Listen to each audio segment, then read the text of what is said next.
O vídeo já vai começar, mas antes, não se esqueça de se inscrever e ativar as notificações.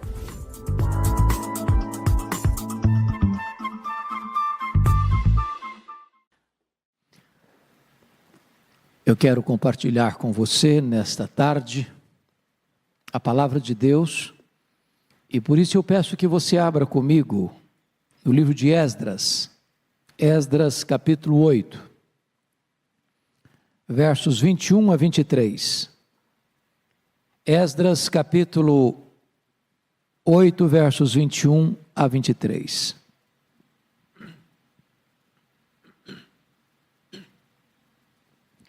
Está escrito o seguinte: então apregoei ali um jejum junto ao rio Ava, para nos humilharmos perante o nosso Deus, para lhe pedirmos jornada feliz para nós, para nossos filhos e para tudo o que era nosso.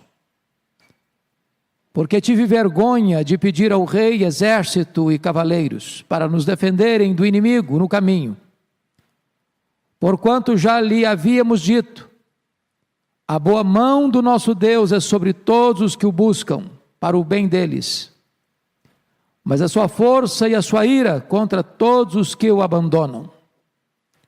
Nós, pois, jejuamos e pedimos isto ao nosso Deus, e ele nos atendeu. Amém. Bom, eu quero conversar um pouco com vocês sobre jejum.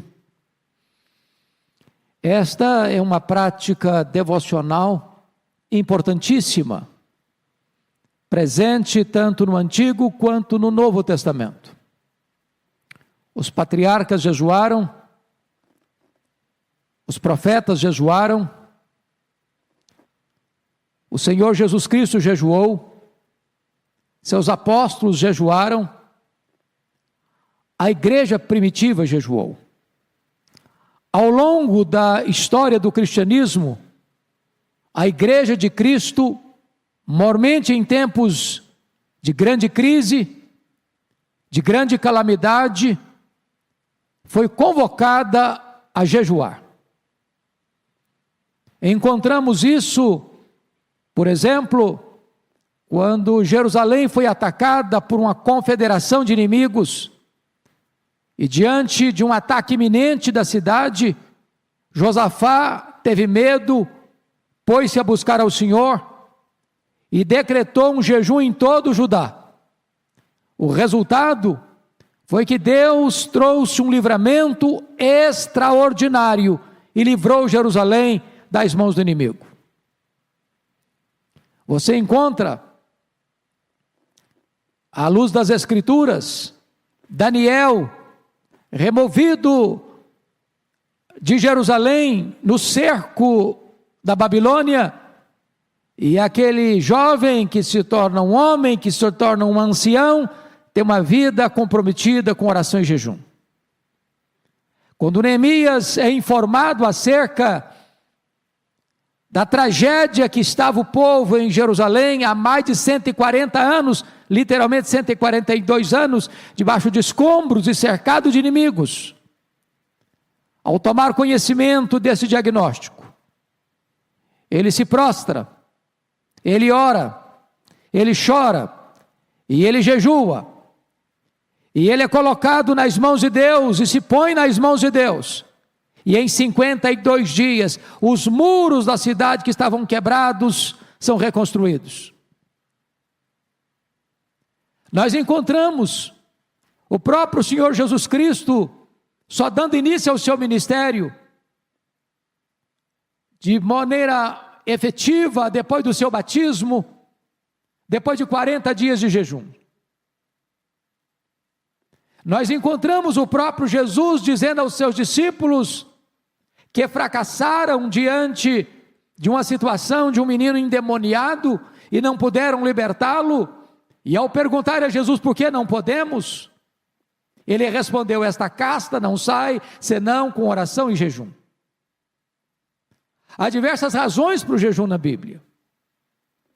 Você deve jejuar como exercício devocional, Você deve jejuar, como está lá em Joel 2, diante de uma calamidade, onde o povo de Deus é cercado por um exército inimigo, onde o povo de Deus está sendo assolado pela fome, pela peste, pelos gafanhotos, pela seca, pelo fogo, e a economia está em colapso, e Deus orienta o seu povo: ainda assim, agora mesmo, convertei-vos a mim de todo o vosso coração, com jejum, com prantos, rasgando o vosso coração e não as vossas vestes.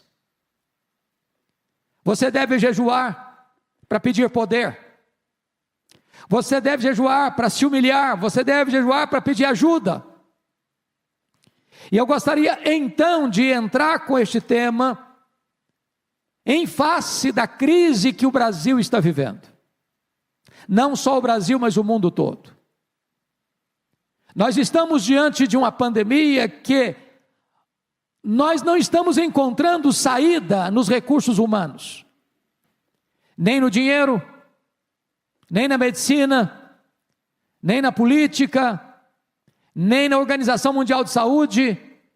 Todos os esforços da terra têm sido ineficazes para debelar este mal que assola o Brasil e o mundo. Quando os recursos humanos se esgotam, quando a terra está em crise, quando os homens, diante de um cenário tão sombrio, não têm uma saída, é necessário que o povo de Deus se volte para Deus, se humilhe debaixo da poderosa mão de Deus e busque a Deus em oração e jejum.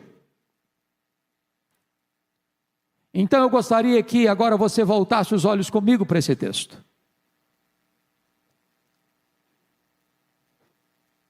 Esdras, que escreveu esta passagem, tinha nascido no cativeiro babilônico. Ele era um levita da família de Arão, e mais, ele era um escriba versado na lei de Moisés. Somos informados no capítulo 7, verso 10 deste livro, que Esdras dispôs o seu coração para conhecer a lei de Deus, para cumprir a lei de Deus e para ensinar a lei de Deus. Mas Esdras, mais do que isso, era um homem influente na política do Império Medo-Persa. Ele tinha acesso ao rei Artaxerxes e era por este rei ouvido. Então o rei Artaxerxes ouviu o pedido de Esdras e concedeu a Esdras tudo o que ele pedira a ele para uma viagem a Jerusalém, que já estava em fase de reconstrução. Uma primeira leva já havia ido através de Zorobabel. É a segunda leva que deve ir agora sob a liderança de Esdras, mormente para restaurar o culto divino. E ele deveria levar sacerdotes, levitas, para o exercício do culto divino. Então diz a Escritura que cônscio da boa mão do Senhor sobre ele, Esdras se reanimou para aquela viagem rumo a Jerusalém. Porém, ao passar revista ao povo, diz a Escritura que ele percebe que não havia ali nenhum dos filhos de Levi. E naquele momento então, diz a Escritura que Esdras toma medidas para que fossem convocados levitas para levar para Jerusalém. Mas quando esses levitas chegaram, num total de 258 obreiros, Esdras ficou com dificuldade de pedir ao rei um exército que pudesse protegê-los. Ele já havia dito ao rei que a boa mão de Deus estava com eles. Ele já havia dito ao rei que quem se opusesse a Deus encontraria o juízo de Deus. É nessa conjuntura então que diz a Escritura que Esdras apregoa um jejum para se humilharem perante o Senhor e para pedirem jornada para eles, para os seus filhos e para tudo quanto eles levavam. Então eu gostaria de destacar aqui algumas lições desse texto. A primeira delas é o propósito do jejum. Vale destacar que jejum não é sacrifício. Jejum não é penitência. Jejum não é regime para emagrecer. Jejum não é expediente místico. Jejum não é meritório. O jejum tem que ter propósitos claros. E o texto nos mostra quais são esses propósitos. Talvez você pergunte, mas por que jejuar? O que é jejuar? Bom, o jejum é quando você se abstém de algo legítimo, bom, para apropriar-se de algo melhor. Jejum é quando você se abstém do alimento que nutre o seu corpo, para você buscar comunhão com Deus, intimidade com Deus, quebrantamento do seu coração, auxílio divino, poder espiritual. Jejum é quando você passa a se deleitar mais em Deus do que nas bênçãos de Deus. Jejum é quando você abre mão do pão da terra por causa do pão do céu. Jejum é fome de Deus. E o jejum precisa ter propósito. É você quem estabelece o tempo, a forma e o propósito. E aqui vamos ver alguns propósitos desse jejum. Primeiro, o jejum é para nos humilharmos diante de Deus. Olha o verso 21 comigo. Então apregoei ali um jejum junto ao rio Ahava para nos humilharmos perante o nosso Deus. Toda vez que você jejua, você precisa se curvar e se humilhar. Jejum não é para fazer propaganda da sua espiritualidade. Jejum não é para você tocar trombeta e dizer quão piedoso você é, como os fariseus faziam. Jejum tem um propósito, é de você se curvar diante de Deus, é de você dizer que você depende de Deus, é você entender que sem Deus você não consegue ir a lugar nenhum. É reconhecer sua fraqueza, é reconhecer sua vulnerabilidade e se humilhar na presença de Deus. Eu penso que a nação brasileira precisa se humilhar diante de Deus. A semelhança do que aconteceu na época de Joel, há uma situação que assola o Brasil. Eu não estou falando de gafanhotos literais como naquela época, mas de gafanhotos que estão hoje comendo, mordendo vorazmente na nossa economia. Nós estamos vivendo uma época quase de recessão, de terrível desemprego, comerciantes fechando as suas portas, empresários decretando falência, pessoas perdendo o seu trabalho, a economia entrando quase em colapso, a nação se endividando, a carência aumentando, a crise se avolumando. Esta é uma hora do povo de Deus parar e reconhecer a necessidade de buscar a Deus, de se humilhar debaixo da poderosa mão de Deus. Mas, em segundo lugar, o jejum tem um propósito de pedir ajuda ao Todo-Poderoso Deus. Veja comigo o verso 21 ainda. Decretamos um jejum para nos humilharmos perante o nosso Deus e para lhe pedirmos jornada feliz para nós, para nossos filhos e para tudo o que era nosso. Pedir ajuda. A viagem era longa, mais de 800 quilômetros, uma jornada que demorava 5 meses, havia perigos, havia inimigos, havia ameaças, havia toda sorte de dificuldade naquela trajetória. E hoje nós precisamos de jejuar, porque nós estamos numa viagem difícil, onde tantos estão ficando doentes, onde tantos estão tombando no campo de batalha, onde nossos médicos, onde os nossos enfermeiros e enfermeiras, onde os nossos agentes de saúde na linha de frente dessa jornada estão ficando com as suas forças esgotadas. Quantos que já morreram? Quantos que já sepultaram pessoas da família? Essa jornada tem sido dolorosa, tem sido com lágrimas nos olhos, tem sido tantas vezes com fraqueza e muitos perigos nos cercando, e é hora da igreja de Deus parar e buscar o socorro de Deus para esta jornada com oração e jejum. Mas em terceiro lugar, qual o propósito do jejum? O jejum é para reconhecermos que a ajuda de Deus é mais valiosa do que a ajuda dos poderosos deste mundo. Olha comigo o verso 22. Porque tive vergonha de pedir ao rei exército e cavaleiros para nos defenderem do inimigo no caminho. Porquanto já lhe havíamos dito, a boa mão do nosso Deus é sobre todos os que o buscam, para o bem deles, mas a sua força e a sua ira contra todos os que o abandonam. É claro que Artaxerxes era rei, e ele se autodenomina rei dos reis. Veja você a pretensão dele. Era o homem que tinha a caneta na mão. Era o homem que tinha o poder na mão. Era o homem que comandava os exércitos do maior império da época. Certamente a ajuda dele era absolutamente importante para que Esdras pudesse ter segurança ao longo daquela longa e difícil jornada. Mas o que Esdras está entendendo é que existe uma ajuda maior que a ajuda dos homens. Existe uma ajuda maior que a ajuda dos governantes. Existe uma ajuda maior que a ajuda de todos os recursos que a terra pode lhe oferecer, que é a ajuda do céu, é a ajuda de Deus. E esse socorro vem quando o povo de Deus se humilha, quando o povo de Deus pede socorro, quando o povo de Deus entende que de Deus vem a nossa ajuda e o nosso socorro. E de que maneira fazemos isso? Nos humilhando por meio do jejum.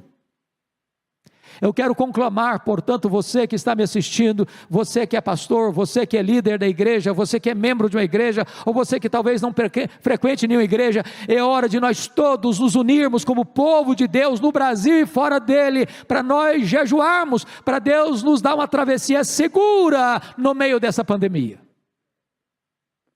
Mas tem uma segunda verdade nesse texto que eu quero destacar.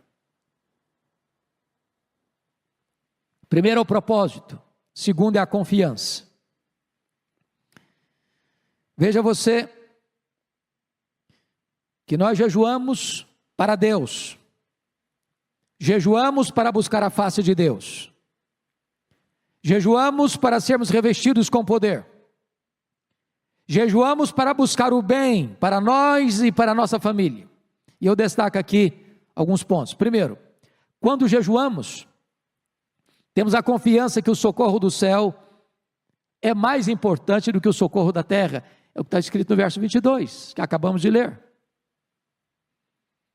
Você pode até abrir mão do socorro dos poderosos deste mundo, mas você jamais pode abrir mão do socorro do Deus Todo-Poderoso. Quando a Inglaterra estava diante de uma ameaça na Segunda Guerra Mundial, de ser invadida pelo exército nazista, as igrejas de Londres, as igrejas da Inglaterra foram convocadas, foram conclamadas para orar e jejuar. E Londres não caiu nas mãos do inimigo. Meus irmãos, é só olhar para a história. Diante dos maiores perigos, diante das maiores ameaças, sempre que o povo de Deus se humilhou em jejum e se quebrantou diante de Deus, o livramento de Deus veio em socorro do seu povo. Segundo lugar, quando jejuamos, temos a confiança que a boa mão de Deus está sobre todos os que o buscam. É o que está escrito no verso 22. Já havíamos dito, a boa mão do nosso Deus é sobre todos os que o buscam. Não sobre alguns, sobre todos os que o buscam. A necessidade do Brasil é que a boa mão de Deus esteja sobre nós. Talvez ainda hoje não tenhamos todo o discernimento sobre os motivos e razões de uma pandemia tão avassaladora.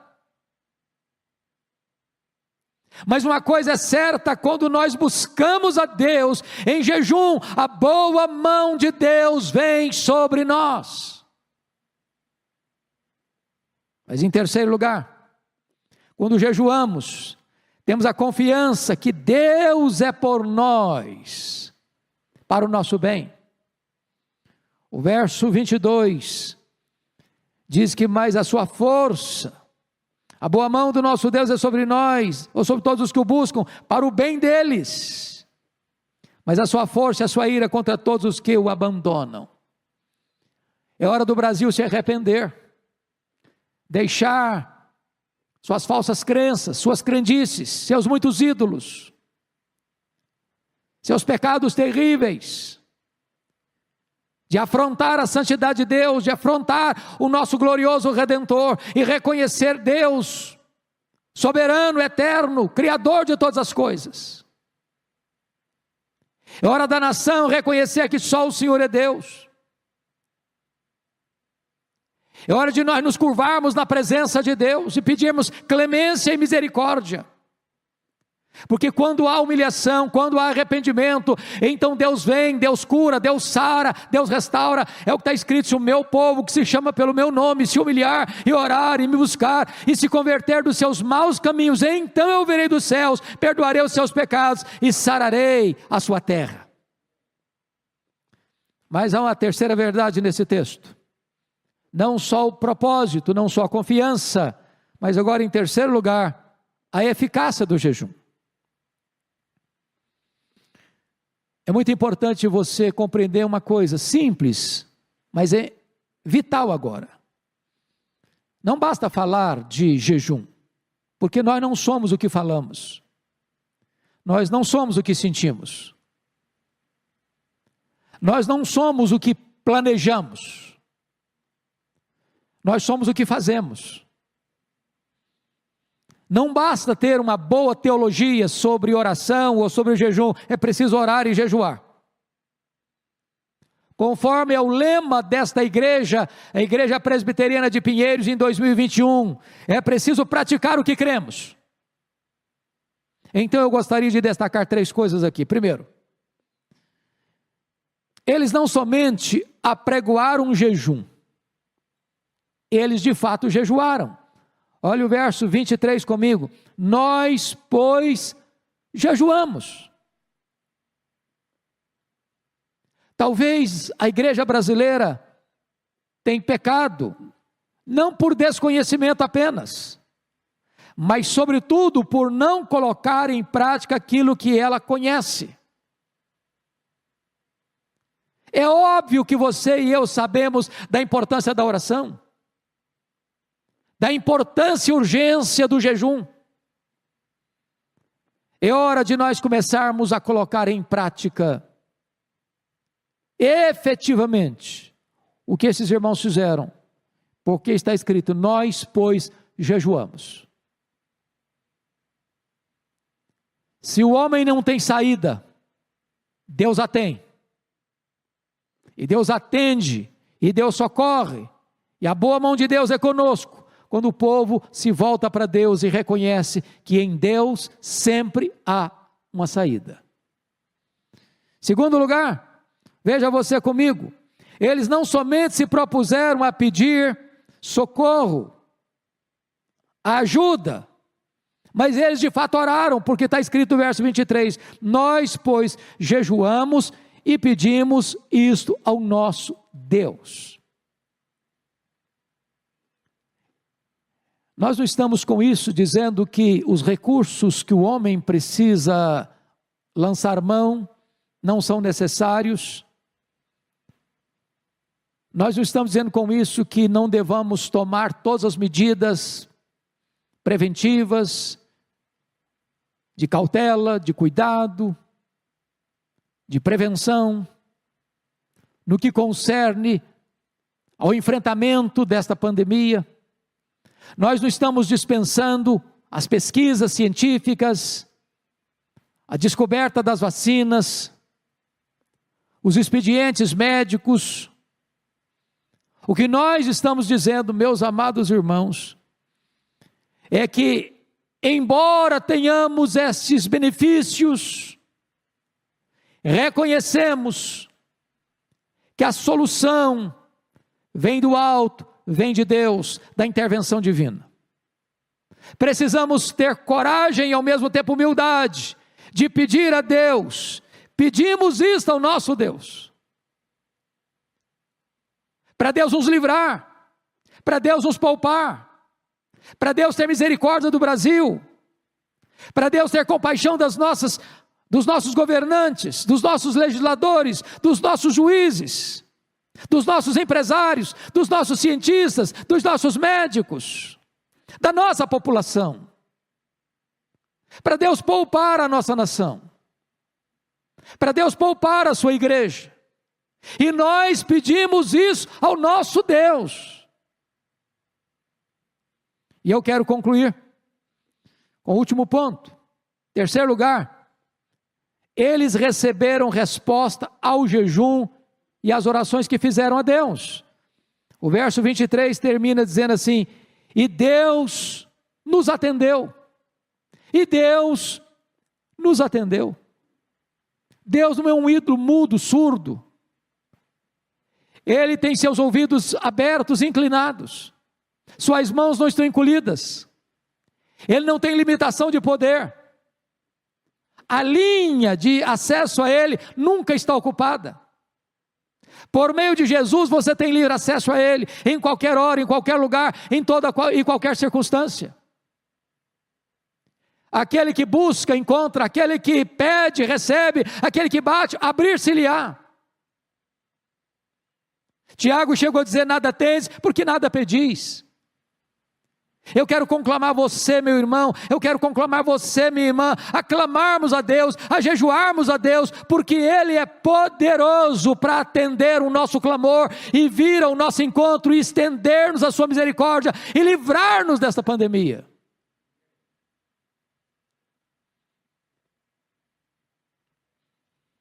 Eu gostaria que você olhasse comigo o que está escrito agora, no verso 31 e 32 deste capítulo 8, porque está escrito o seguinte: partimos do rio Ava, no dia 12,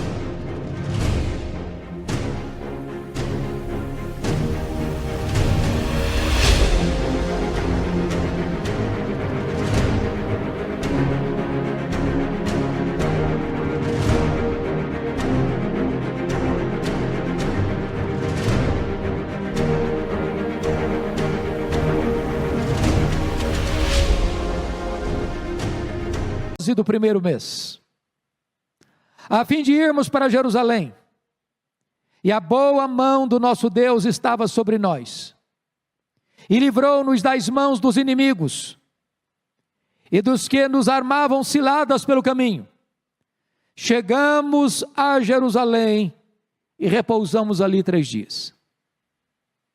A viagem era difícil, os inimigos eram muitos, suas armas eram armas de traição, de ciladas, mas como eles pediram, eles receberam. Eles chegaram sãos e salvos, e puderam repousar. Eu estou certo de que Deus é poderoso, não só para fazer o que nós pedimos,